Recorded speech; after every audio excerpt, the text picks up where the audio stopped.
Pastor, there is And one friend here who have questions for you. well, this is what I am here for. Please.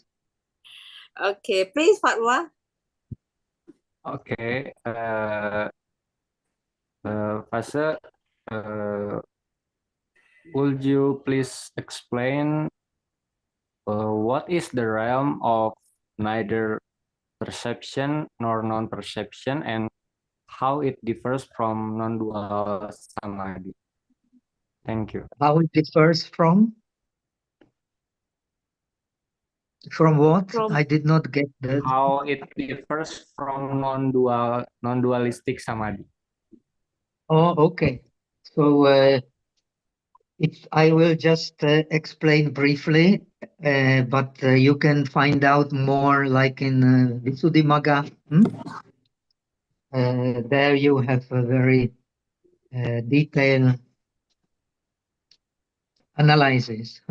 So this last non-material or formless absorption is based on the previous. Always in all the formless absorption, the higher one is based on the previous one. So how do you get to the endless space from the fourth dhyana of kasina? By meditating on the inconvenience of the form. When you extend the kasina, your mind will plunge into the space in the kasina and you enter the first. Then the second is based on when you have dhyana, what is the advantage of dhyana for vipassana? You can see in dhyana the immediately preceding mind. And in that immediately preceding mind, you can see what is the object of that mind. So the object of that mind is endless space, and that which observes the endless space is the endless mind. So this is, of course, more subtle than the endless space. And this will bring a vipassana that what you put into the mind will adopt according to the object. If you put a small object, then the mind will focus on the small object. If you put a big object, the mind will extend to the big object. And of course, if the mind has a samadhi, samadhi has the ability to enlarge the object or shrink the object. So you can enlarge the kasina object, and then you will find a space in it. Then mind plunges into that space, which that becomes the endless space because you have meditated on inconvenience of the form. Now you are in the endless mind. And how do you get to the sphere of nothingness? By meditating on the space, endless space in the endless mind. You won't find endless space in the endless mind. There is nothing like that. So this concept of nothing, now your mind becomes so subtle that the concept of nothingness becomes the object. This concept becomes the object. And when it becomes the object, you enter the third samadhi on the formless. Now, following the same pattern, when you want to get into the highest and the most subtle object in the samsaric sphere of perception, then you observe the mind which observes nothingness. When you observe the mind which observes nothingness, it is not the real nothingness, but it is only the concept of nothingness, concept of the absence of space in the mind. Then you can enter, when you observe the object in your mind, which is nothingness, then the mind can perceive the most fine object in the samsaric existence, which is defined as neither perception nor non-perception. So that object is still a samsaric object because in there is still a differentiation. But this differentiation is very blurred because the sensation of the differentiation is not clear. So it is like Visuddhimagga explains, the teacher asks his disciple to bring water. Then the disciple comes back and says, there is no water. Then he tells him, but there was a river here. Where did you go? And he says, yes, there was a little river, but it dried up and there is not enough water to take bath because his teacher wants water to take bath. So he sends him with a bucket. So there is not enough water to fill the bucket. So there, similarly, there is perception, but not perception enough to differentiate. If you cannot differentiate, you cannot practice Vipassana. So according to the commentaries, only Buddha, not even Shariputra, can practice Vipassana, can differentiate the five aggregates, because his mind is so subtle. It is subtle beyond subtle. But normally you cannot use that object for Vipassana because of perception is not clear. But it is still worldly object, because in Nirvana there is no differentiation as such. The subject becomes Nirvana and the object becomes also Nirvana. So there is no scope for real differentiation. Okay. Okay, So thank you, Pastor. So any other questions? Agus is there? Agus is not yet passer. He will be a little bit late today. Oh, okay. So Agus is always asking. No one else is asking. So shall we go to the text? Now we are at the stage of completing the exposition of the treatise.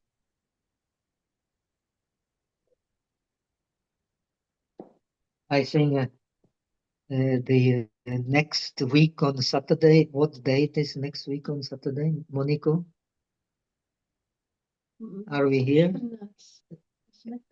We are here. Huh? It's for Okay, so next week will be the last lesson. We will summarize and we will discuss importance and the contribution of the scripture.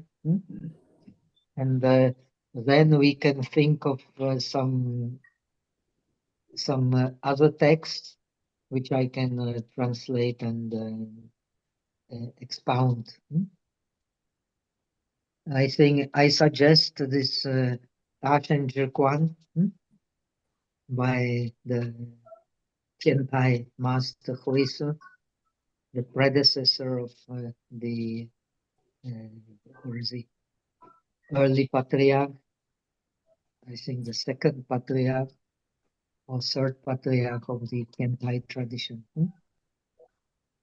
He's called Nan Yue Huisu. So because he lived mostly in most of his life in Nanyue in the southern mountain, which is in present Kwantung province, north of Kwantung province. And it is one of the five important mountains of of China. Okay, so then let us start with the text if there are no questions.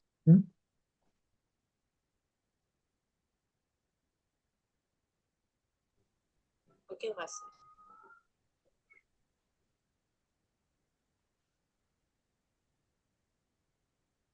No one is coming more. I see not many people present at the present time. Shall we still wait or no question? So then let us finish. As far as I remember,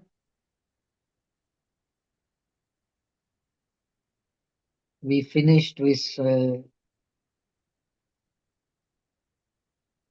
the passage before explanation of Vipassana. We have covered the Samatha explanation.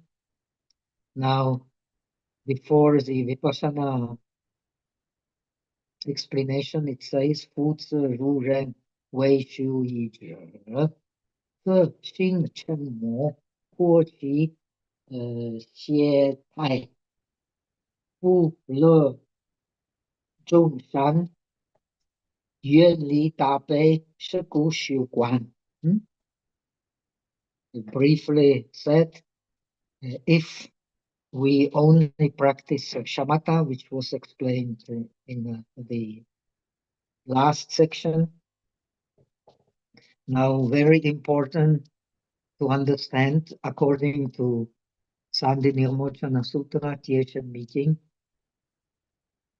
the practice of shamatha is the meditation on the, we are now in Chittamatrata, Wei-Shin, everything is mind, all the objects are coming from the mind.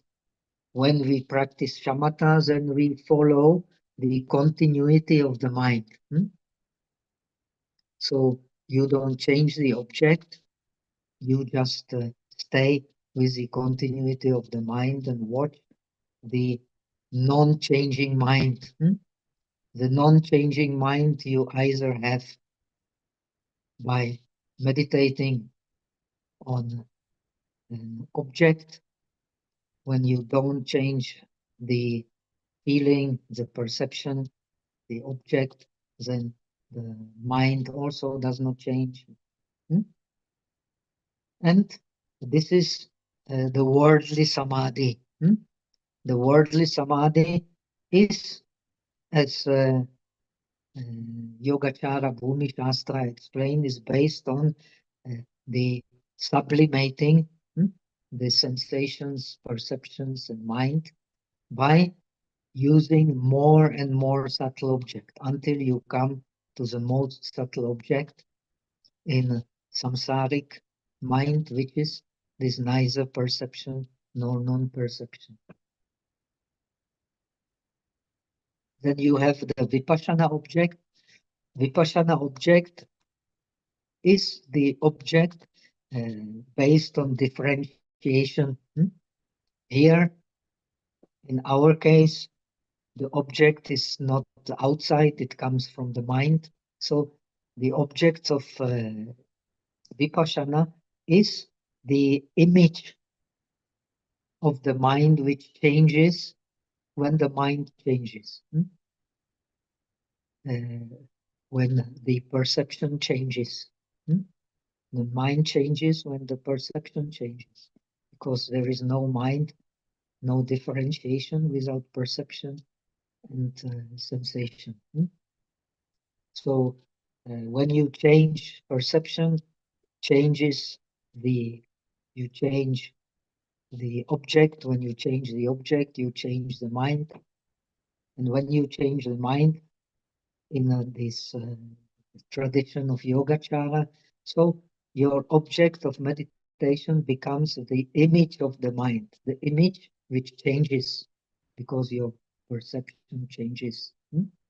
Now, the practice of connecting shamatha and vipassana, which is the most important practice explained here, is the practice on the one-pointedness of the mind.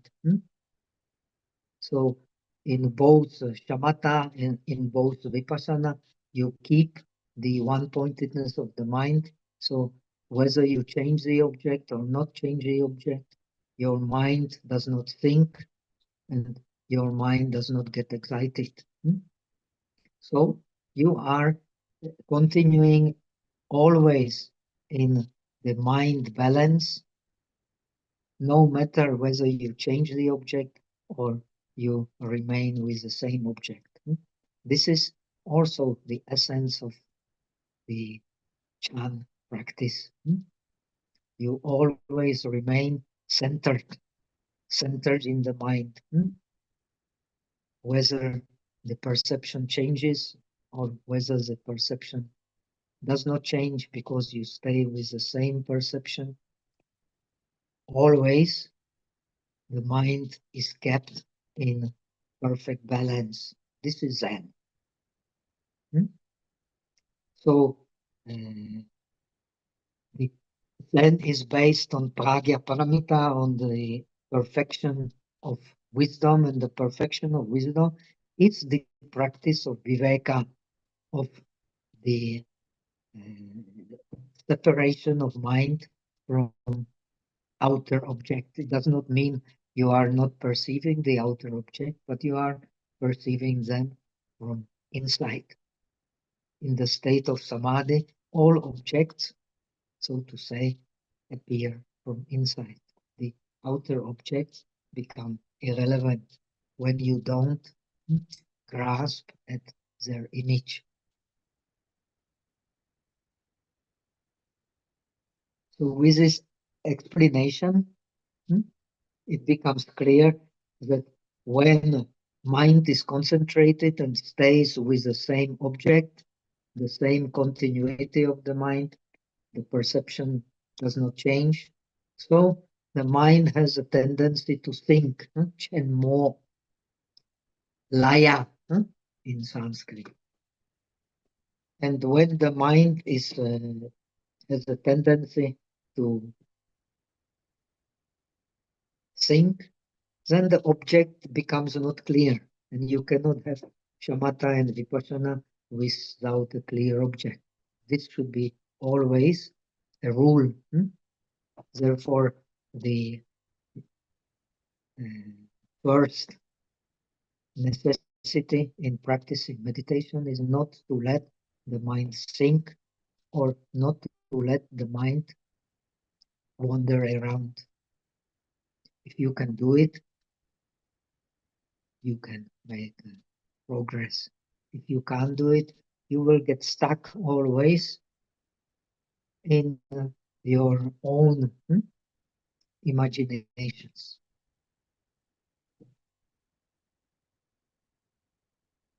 If you don't follow these imaginations, they become irrelevant. But unless you have much experience in meditation, you will follow these imaginations, and then it's one cannot speak of any real progress in meditation. So, according to the Sandhi Nirmochana Sutra, the opposite of shamatha, the enemy of shamatha, is the thinking of the mind. And the perfection of shamatha is when the mind does not get excited. According to the sutras of the perfection of wisdom, the mind of Buddha never gets excited because he never holds to any object as something separate from the suchness. So this is the way how Buddha becomes Buddha. He does not have what the Pragya Paramita calls I Hyang.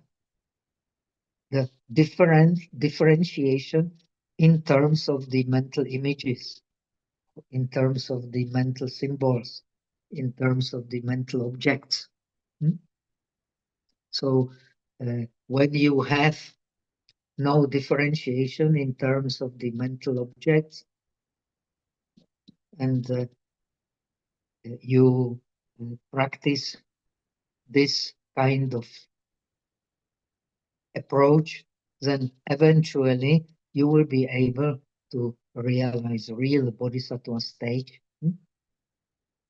Because normally the object of shamatha in the when we practice shamatha, still the disturbances will come.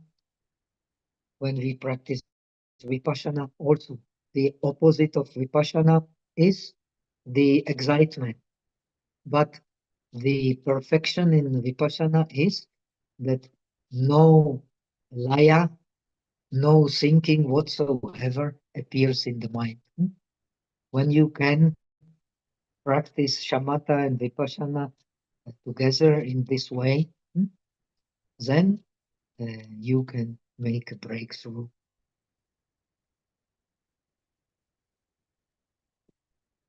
So one should not only practice shamatha. We have learned that shamatha in the scripture means nothing less than not taking, not grasping any image whatsoever in the mind.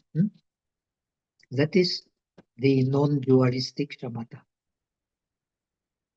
When you don't grasp any image in the mind, then you are practicing non-dualistic shamatha. That means all the ideas, all the images that crops out will become completely illusionary, based on illusionary mind. When you understand the illusionary mind, then you understand also all the objects reflected by illusionary mind are illusionary objects.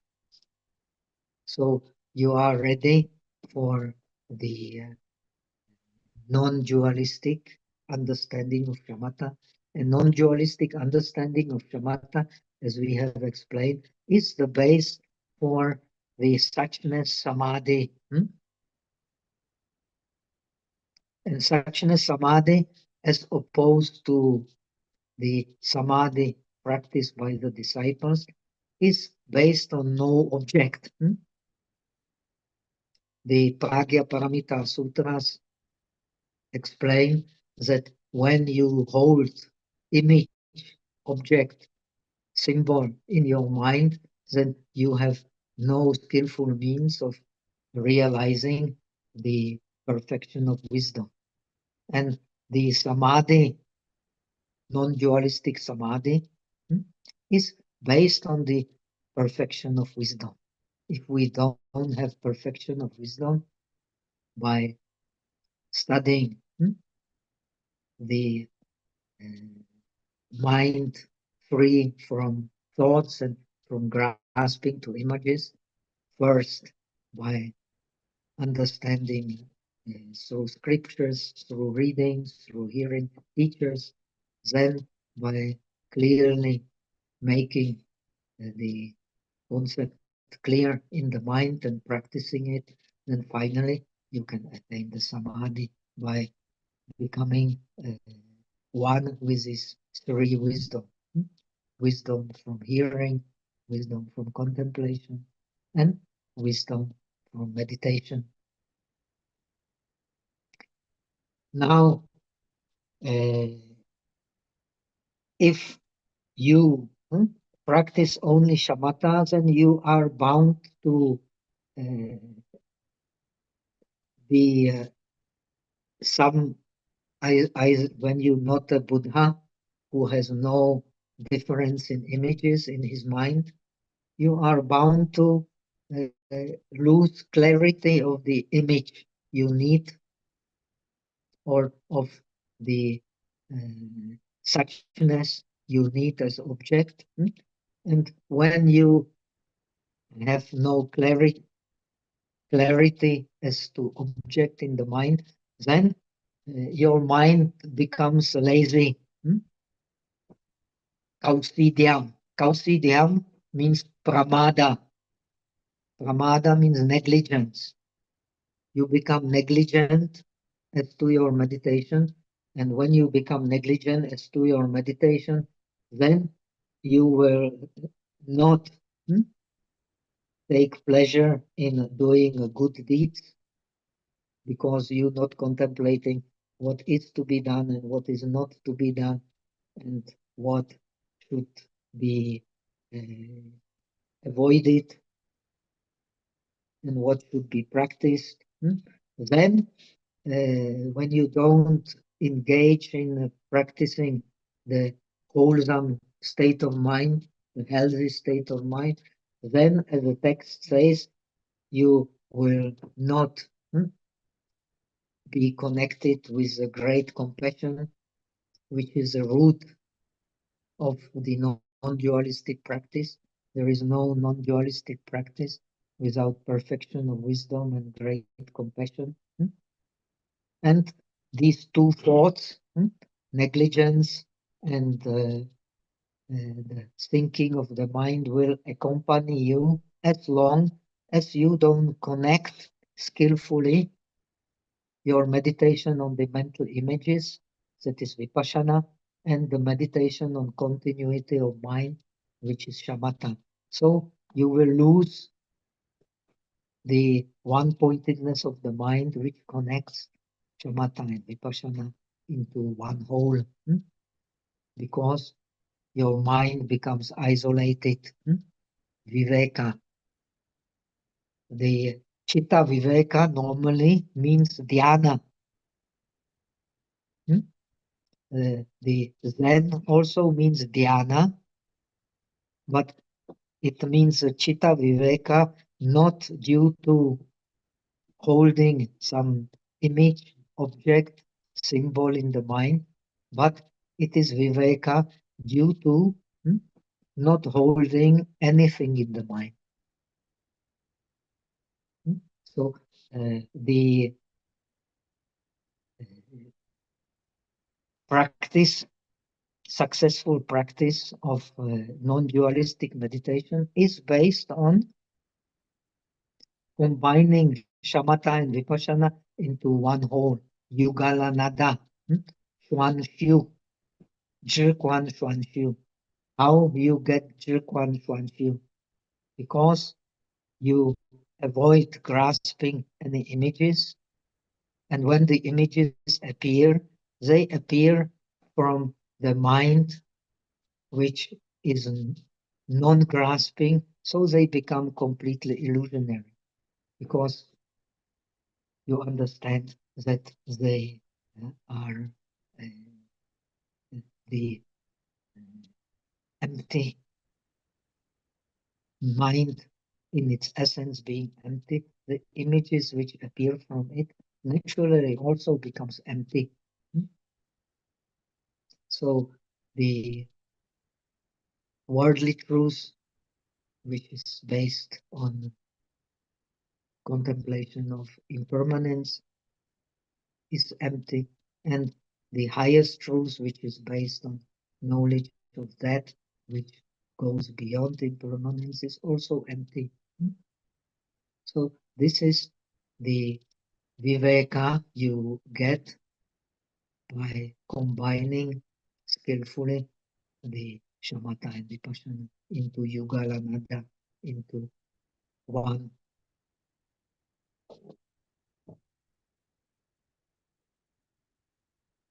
non-divided whole. And this is precisely the meditation we have here. Now, how to get into this meditation? First, we have understood the shamatha. According to the commentators, to understand the shamatha, we have to practice the 9 stages of the mind on the way to shamatha. Then when we have practice and we become skillful in one pointedness of the mind, then the mind can get used to not holding, be in samadhi without holding any object whatsoever.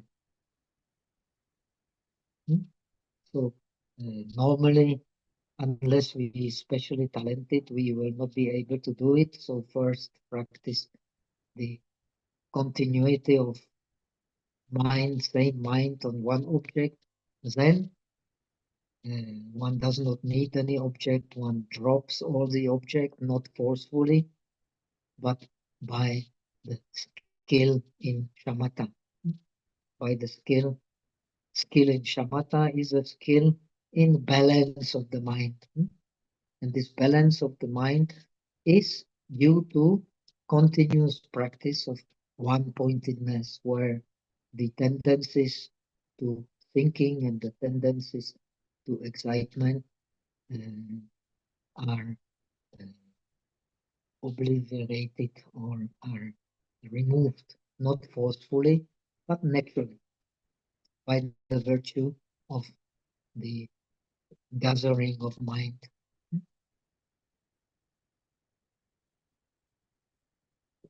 When the mind is gathered, it does not need any special energy to avoid thinking and or to avoid excitement.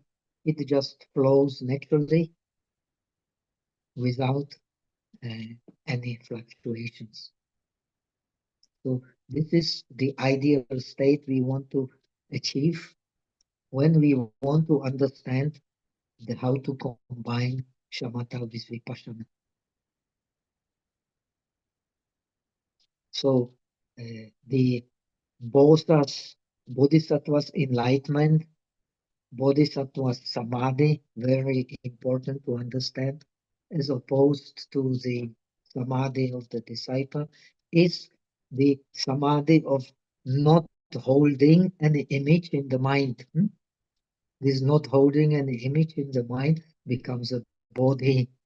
Why? Because as the uh, scriptures of perfection of wisdom explain, the samadhi of bodhisattva is based on pragya paramita and on great compassion. And they coming here as the practice of uh, vipassana. So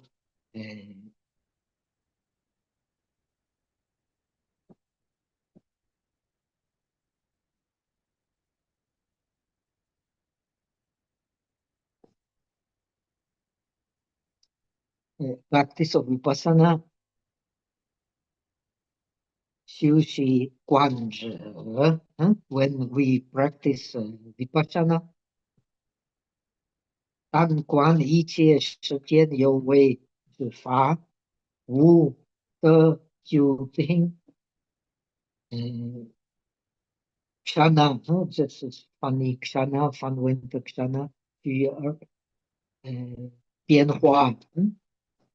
So we should practice vipassana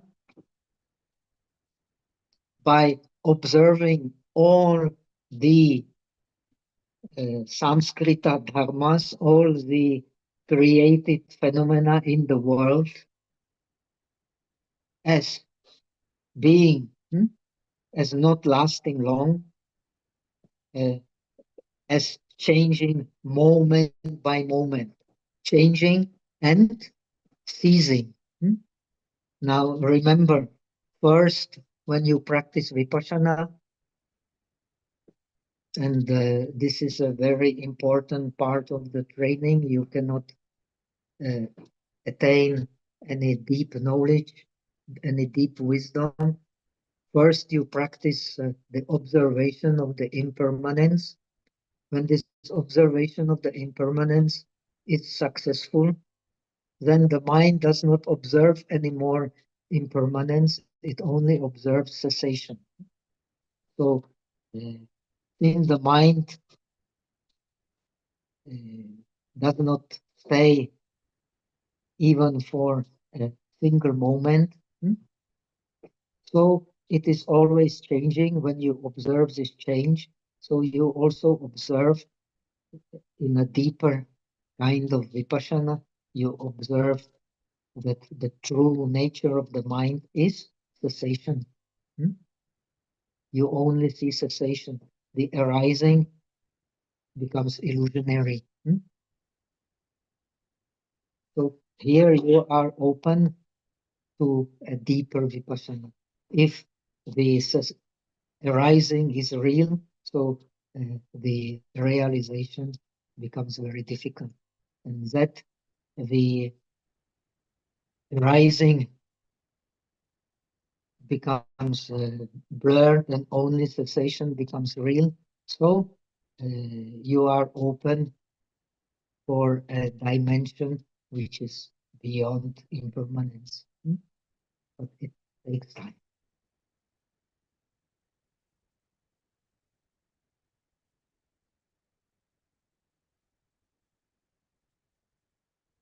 So the normal vipassana, he is explaining the vipassana of the base of vipassana, which is the vipassana of the disciples. Vipassana of the disciples is based on removing the four perversions, seeing permanence in that which is impermanent, seeing happiness in that which is impermanent, that is dukkha. Then seeing self in that which is impermanent, not bring a lasting satisfaction. That is the third perception, seeing the self in where there is only non-self. And the fourth, seeing the pure in that which is exclusively impure. These are the four meditations you will find in Pali scriptures. In the Sanskrit version, it's a little different. Also, first, anitya, the impermanence, then dukkha, same. But because anitya, dukkha, then the next one is emptiness, shunyata. And because of emptiness, non-self. So the meaning is more or less the same, but it is very significant difference in, as you can read in Abhidharma Kosha, Chishulun, the all worldly phenomena arise due to causes and conditions and disappear naturally. Ziran, Ziran, Mie, why? In the Theravada, they appear due to causes and conditions and disappear due to causes and conditions. So this is why the Sanskrit tradition is much more open for the interpretation of shunyata, of emptiness being the only reality. So then the text says, I don't have the English translation, I have only my Czech translation. Let me see, I translate from Chinese directly. Yin Quan Ko Chi So Nien Chu Fa, the one should see all the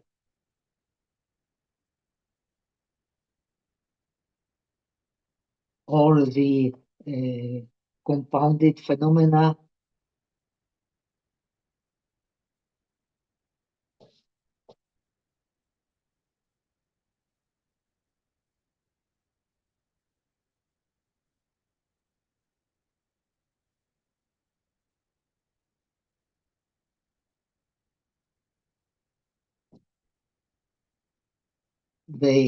since they are appearing and disappearing in each and every moment, at the present time, they are passing through the mind like the lightning.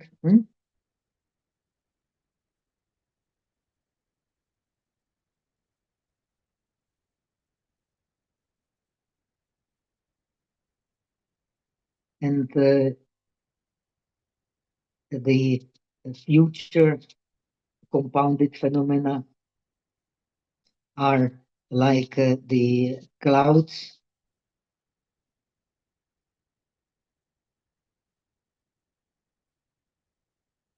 which suddenly appear in the emptiness.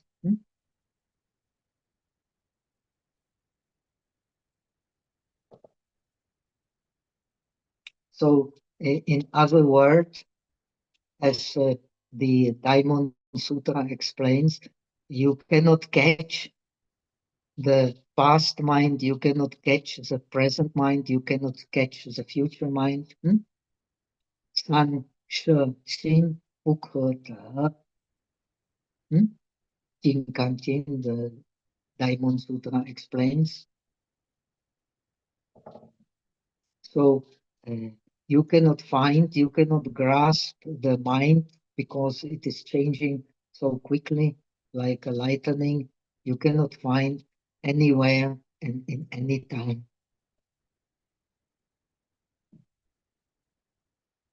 So this is the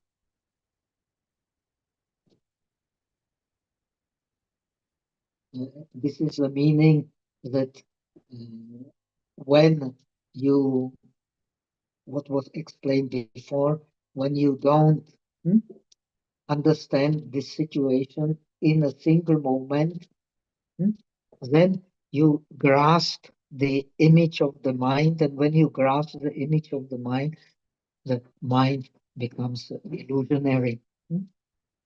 So this is the samadhi of one mind. Inian putie. Inian putie means the mind has wuming, has ignorance. When it has ignorance, it then identifies with the object it sees as something belonging to the self. And this is exactly the opposite of Vipassana.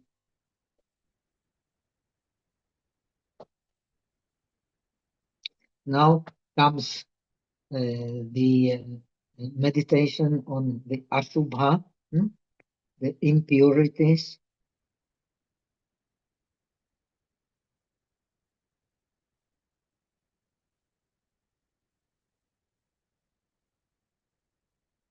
Yin Quan Shi Jian Yi Jie You Shen Xi Jie Bu Jing Zhong Zhong Hui Yu Wu Yi Ke Le. This is meditation on the impurities. All the bodies or forms arising in the world, they are impure. They are just all kinds of impurities. None of them should be object uh,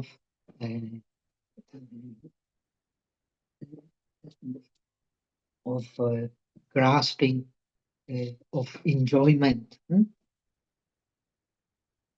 So this leads you to the essence of the practice of Vipassana, which is the Nirveda, Yen Li. One should be disenchanted with this worldly existence. If one is not disenchanted with the worldly existence, one cannot speak of any real wisdom.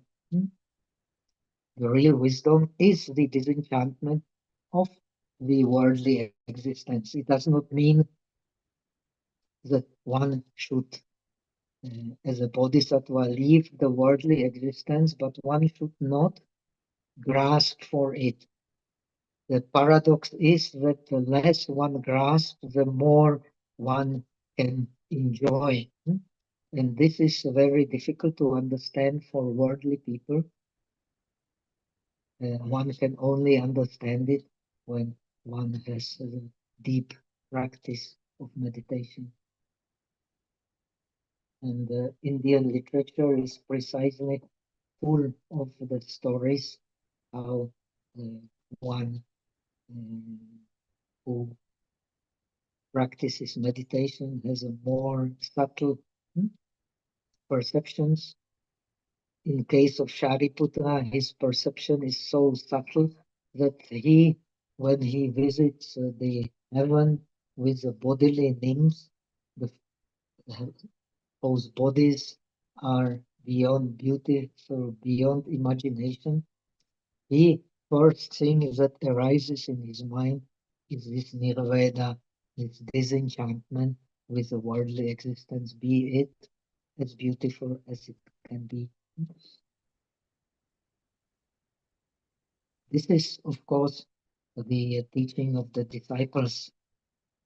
Now, when we practice the practice of Bodhisattva, without this nirvana, without yen li, there cannot be any deep wisdom. But the yen li is not the purpose. Yen li is only impermanence, suffering of impermanence, non-self, and impurity is only the skillful means,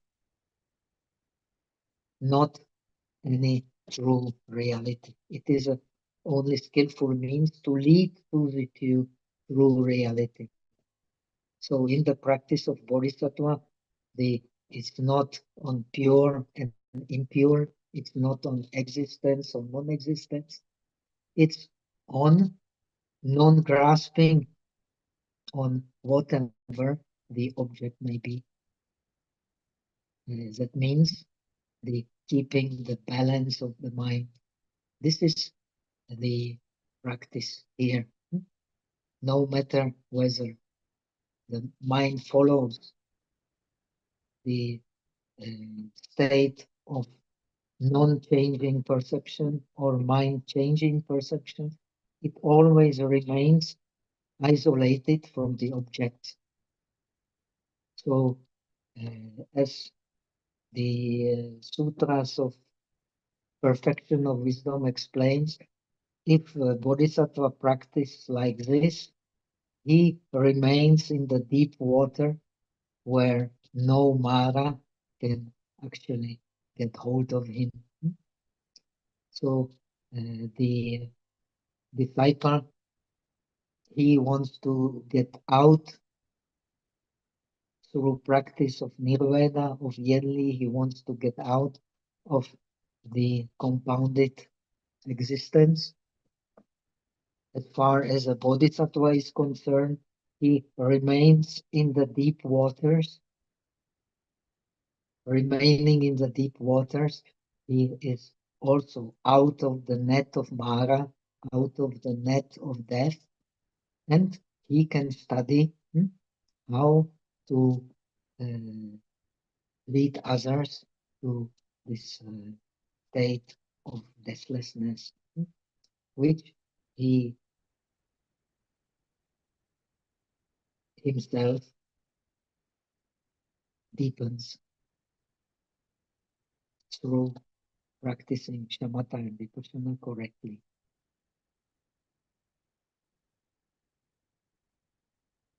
So from this understanding of the impurity of existence, the bodhisattva does not give rise only to nirvana, only to yenli, only to the disenchantment with the world and desire to leave the world, to go to nirvana.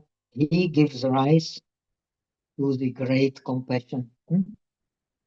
The great compassion, as the Darshan Chuanlun, the Mahayana Sutra Alankara explains, the great compassion is the root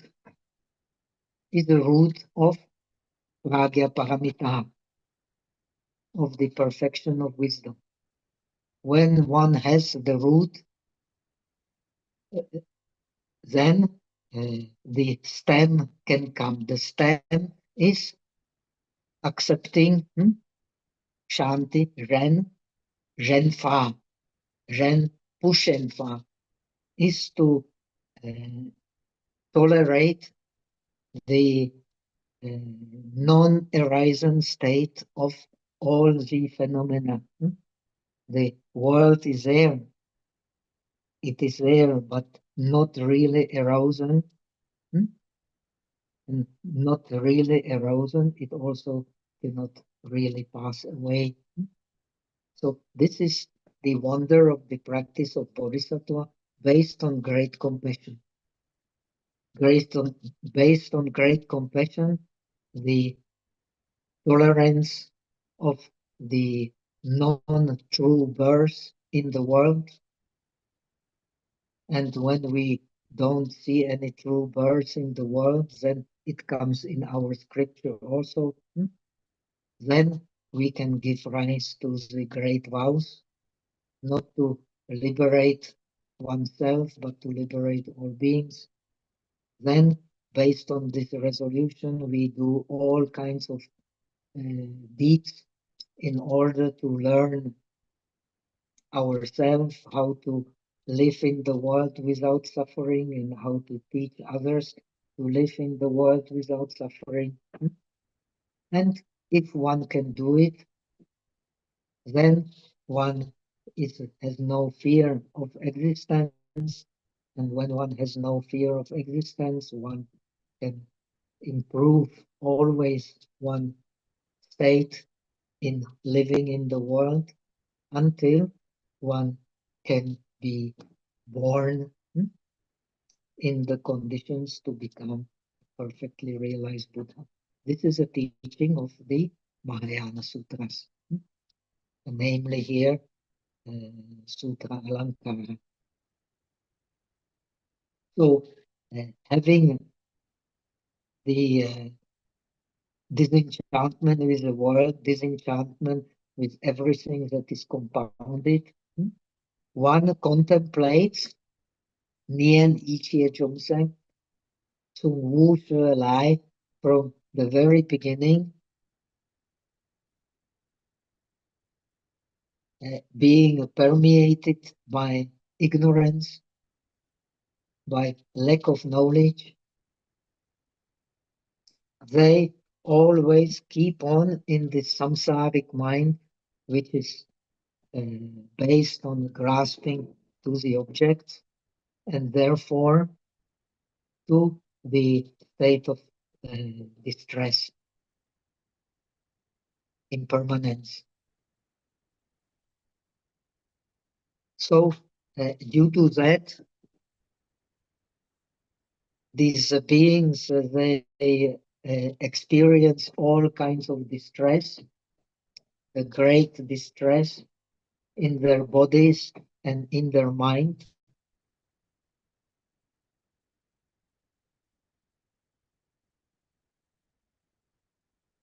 And they are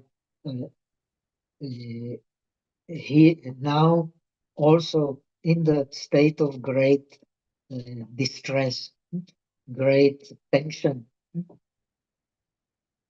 deep war, great oppression, great stress, especially in our modern world. The existence for more than 90% of us is defined by continuous stress. And being in the stress now, the Wei Lai, So, Ku, Yi, Wu, and Ji, there are expected to have also the distress in the future. And this distress is indeed very difficult to abandon. And the beings don't understand that there is a way out of this distress.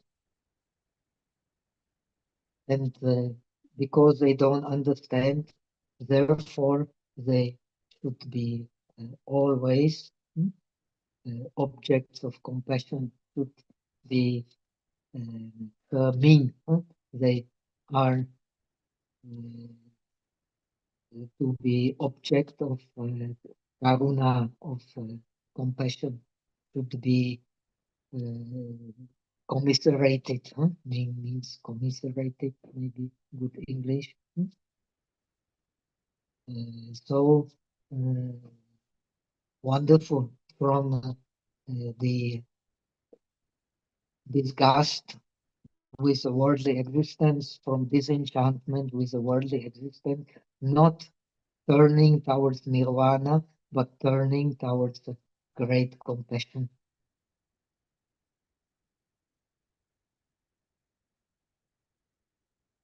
And because to accomplish it, what we need courage and we need vows. Not to liberate oneself, but to all beings, not to get rid of the one's own impurities, but to care of about liberating others from impurities, to learn all the dharmas necessary for that, and to attain enlightenment together with all sentient beings, because all live, so to say, as the Yogacara always emphasizes, we all live with the same base of the mind, which is emptiness. But only the wise know it. The non-wise, they will never accept it because they are convinced about the real object and real subject. But the bodhisattva who has penetrated the falsity of a real object as opposed to a real subject, he then practices the great compassion. And to practice great compassion, Zuo Si Wei Ti Yin Yung No. He has to be courageful and give rise to great vows, which I have just mentioned. Every bodhisattva, every Buddha bases his practice on the great vows due to great compassion.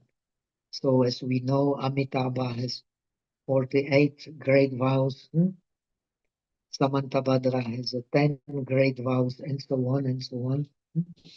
Each and every great bodhisattva, great Buddha, has based his practice on the great vows he has been practicing for since innumerable time.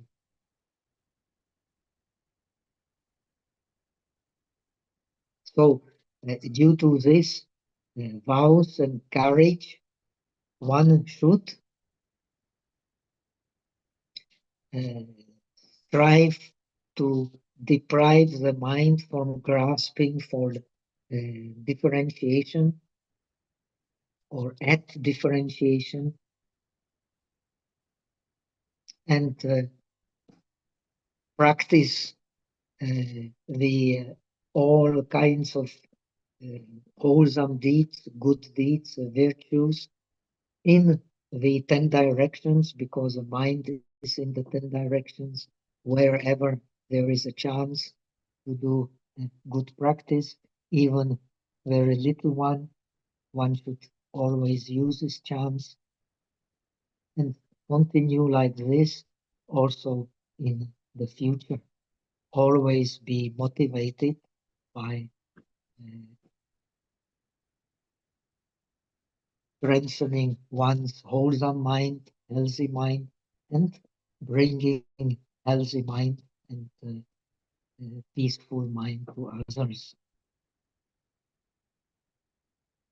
So by practicing the Wu Liang Fang Tian, by practicing the immeasurable, skillful means, he strives to liberate beings from the state of distress in which they, due to ignorance, find themselves, and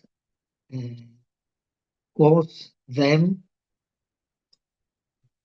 to attain the supreme happiness, the happiness of nirvana.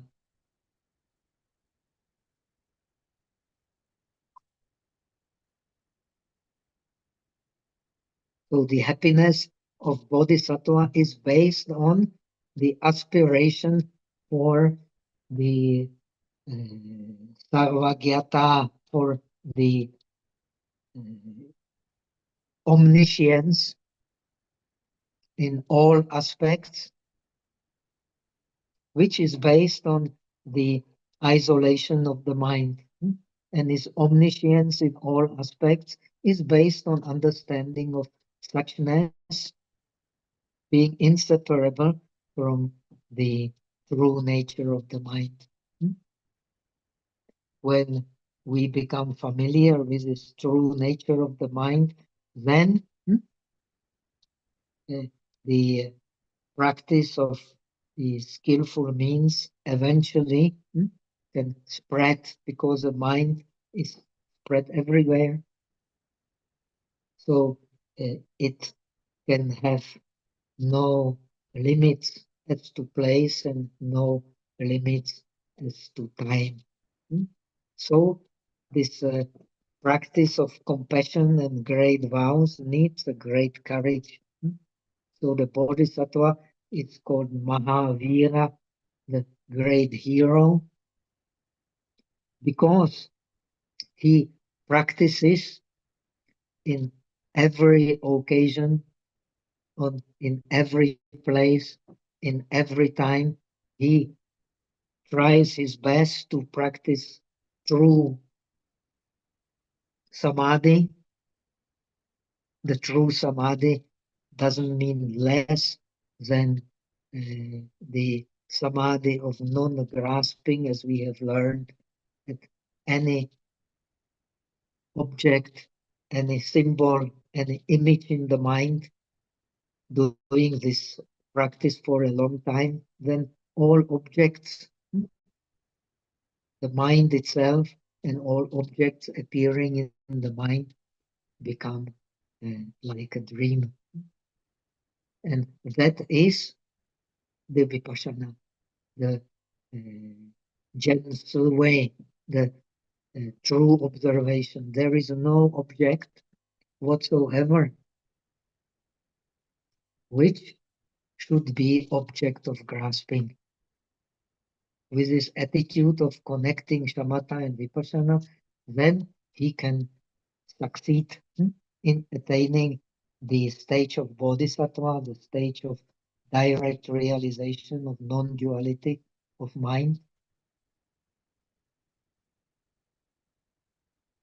So how does he practice? This is the last part of way to zuo shi, except when he sits in shamatha samadhi, when he does not change his perception, and when he stays with the same perception, same feeling for a long, long time, when we become like a Yin Lao Shan, we can stay even the whole month in this state of non-changing perception, not changing feeling, and completely merge into the non-dualistic empty state of mind and body. As to the other time, when he's not submerged in a samadhi of one pointedness, of excluding all objects, he should practice the shamatha and vipassana together.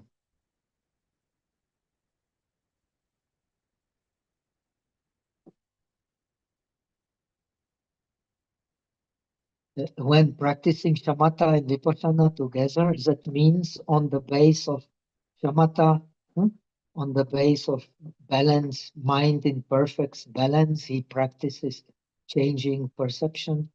And when changing perception, he does not get involved in any grasping at any object whatsoever.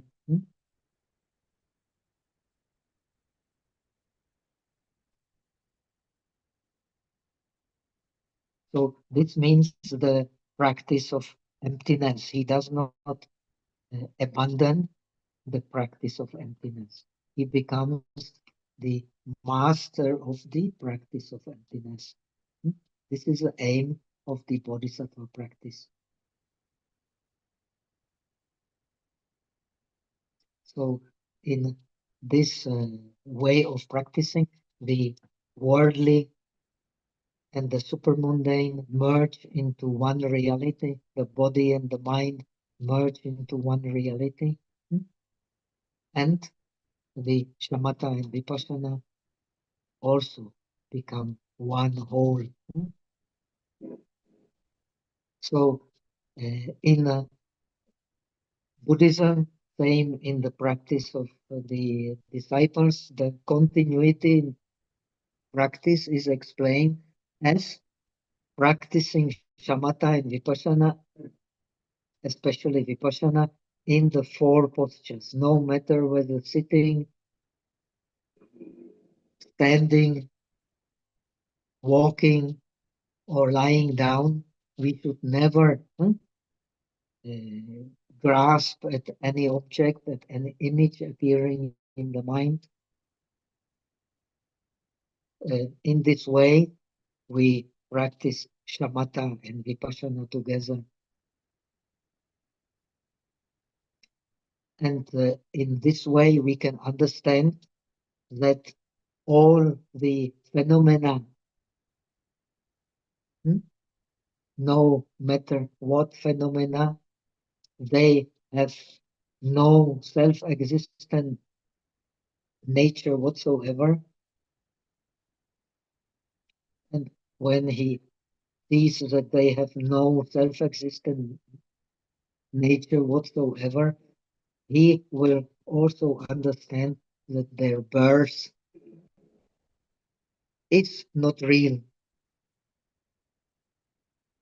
It is based on the conglomeration of causes and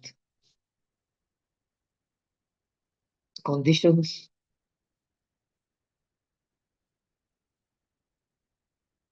And due to this conglomeration of causes and conditions, in worldly reality, all the good and bad deeds, they never disappear. But this is in case of the worldly reality. We have to understand that in Buddhism, the realization is through penetration, the worldly reality as it really is. That means selfless, without belonging to any self whatsoever. Not belonging to any self means empty of own essence, of own reality whatsoever. The own reality, therefore, according to the Mahayana teachings, is non-arising, non-cessation, peace, and nirvana. This is the own reality of the mind. So, in the world, and as long as the world is there, the good deeds and the bad deeds and the results of the good deeds, which is happiness, and the result of the bad deeds, which is suffering, never cease.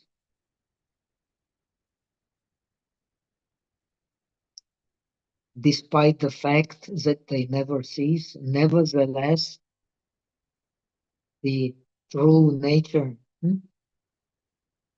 of reality does not exist. It cannot be attained, not in past, not in present, not in future.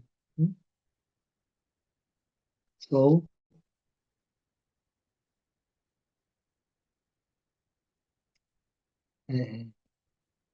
we can see the practice of the Vipassana according to the sutras of the perfection of wisdom has the first practice is bodhicitta. We give rise through correct practice of Vipassana, not only to disenchantment with the world, but to great compassion. Through the great compassion, the great vows, due to the great vows, we subdue the mind by practicing the perfections based on great compassion and the uh, perfection of wisdom until the clear mind is attained. The clear mind dwells in its own nature. And this is when we attain the clear mind, then we attain staying in the Dharma without obstructions.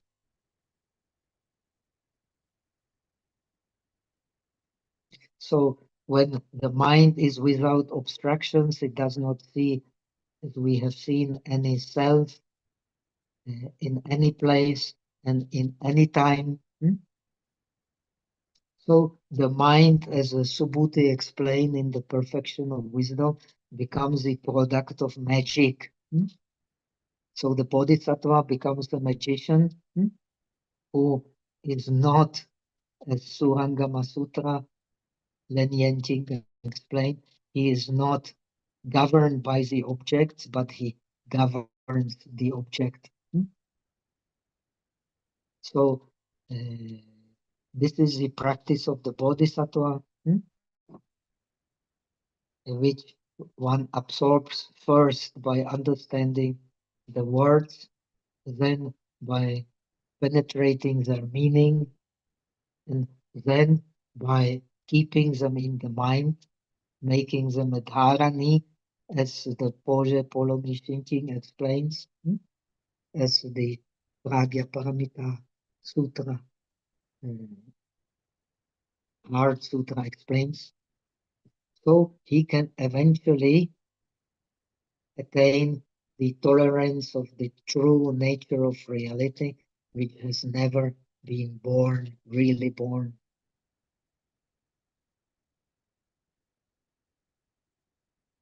So he understands the result, but does not cling to the result. He understands existence, but does not cling to the existence. He understands everything in terms of the body, as we have seen in the beginning of this scripture. And in non-dualistic practice, the body means Tao. The body means the path, and the path means the Tao. And the path means the body. There is no difference between the path, between the pratipat, and between the body, between the enlightenment. The enlightenment is the path. Why? Because all dharmas are viveka. They are isolated. Being isolated, they never really arise and never really cease. So this is the practice of the bodhisattva, taking the enlightenment as the path and taking the path as the enlightenment. So as opposed to the disciples, then he can learn also from the pollutions of the mind, first his own, but then from the pollution of others. Then he becomes uh, more and more perfect in the world and perfect in the past, which is beyond the world. This is the idea of the Bodhisattva practice. Now we are almost approaching the end, and if not last, if not the next week, then in 2 weeks we will complete and summarize what we have learned. In order to understand the greatness of the scripture, we have to read it again and again. Then we will see the, uh, the ingenuity, the talent of the author.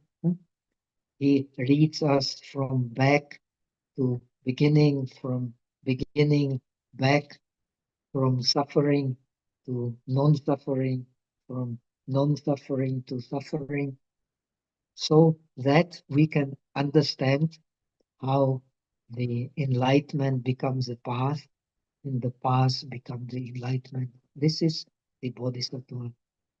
So the Bodhisattva is not the one who avoids the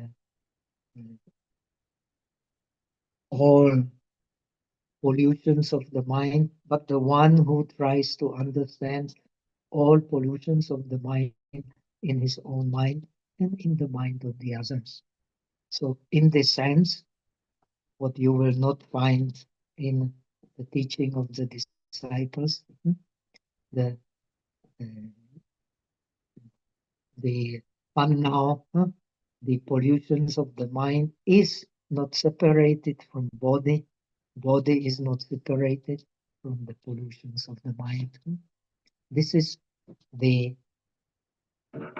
practice of ripening of the understanding of the practice of making the shamatha and vipassana yugalanada, of practicing the samadhi of one samskara, of one formation.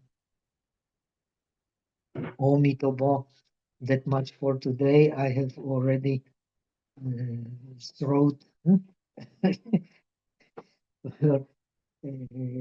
coarse throat, so I have tried my best to explain, and I hope I have encouraged you to study more and understand more, and make the life more exciting. As the Subhuti explains, the Bodhisattva becomes a magician, and he creates the magic of the world in his own mind. Om Mitobo. So let us do transference of merit. 愿以此功德，普济一切，我等一众生皆空全佛道。May the merits of this Dharma spread to all beings so that we attain the state of perfect realization. Om Mitobo. Have a nice weekend. Bye bye.